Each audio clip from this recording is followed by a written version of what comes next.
Sunana Yusuf Ibrahim Zelani, ɗan takarar sanata na Kaduna ta Tsakiya.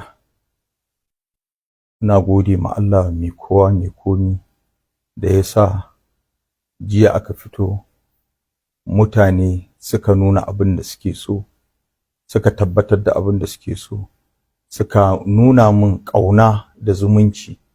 Ba abin da zan ce mutanen Central Zone da mutanen jihar Kaduna sai godiya. Allah ya saka musu da alheri. Kowa ya ga abin da ya faru, kowa ya gani, ku 'yan jarida kun gani, jami'an tsaro sun gani, mutanen gari sun gani me ya faru. Saboda haka ba abin da zamu ce sai dai mu ce alhamdulillahi alhamdulillahi alhamdulillahi. Kuma ya ka ga yanda mutane suka kwantar da hankali ba sai hayaniya ba duk da tsantsan kishin da suke. Saboda in kuka tuna ran Lahadi ne magana, alaman cewa mutane na jin maganar mu, suna ƙaunar mu kenan. Mun jawo hankalin su, mun gaya musu siyasan nan ba na tashin hankali bane, zaɓe ne a fito a yi.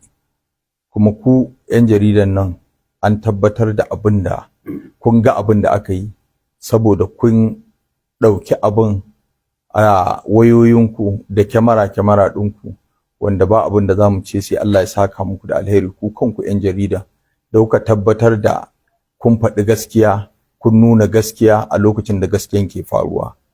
Ba abin da za mu ce sai dai Allah ya saka wa mutanen wannan mazaɓa guda 7, Kaduna North, Kaduna South, Cikun, Kajuru, Birnin Gwari, Giwa da ƙaramar hukumar Igabi.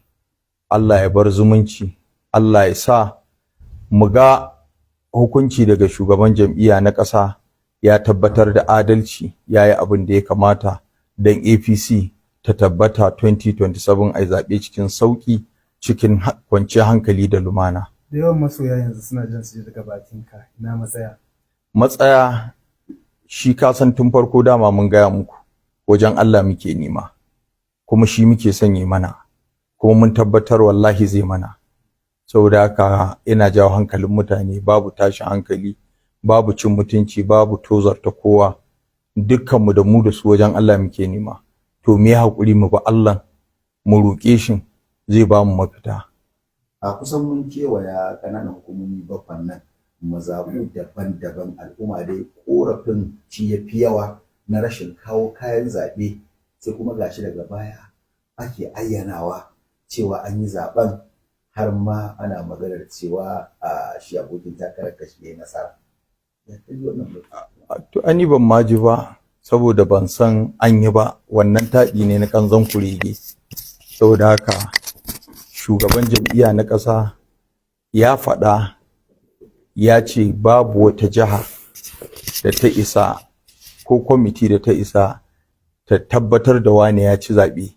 Su ne za su tabbatar da wane ya ci zaɓe. Amma don wani ya zo ya faɗi wata magana, ai kaga akwai ganganci a ciki, ya raina shugaban jam'iyya na ƙasa kenan. Saboda umarni ne na shugaban jam'iyya, National Publicity Secretary na jam'iyya shine ya fitar da wannan takarda, ya yi ma kowane kwamiti kashedi, duk zaben da aka yi su handin oban takardun zuwa National Headquarters na jam'iyya, wanda su ne za su yanke hukuncin waye ci waye bai ci ba, tunda akwai korafe-korafe. Saboda haka muna ƙara ba mutane haƙuri, su zauna cikin ƙoshin lafiya da kwanciyar hankali, babu tashin hankali, babu wulaƙanci, babu tozarta kowa. Su miƙa ma Allah komi, su ga yadda Allah kuma zai yi. Su wa'incan ba su yarda da Allah ba, sun yarda wani ne zai naɗa su, wanda yake da ni da su ɗin duka kayan Allah ne. Saboda haka mu miƙa ma Allah, Allah ya mana. Assalamu alaikum.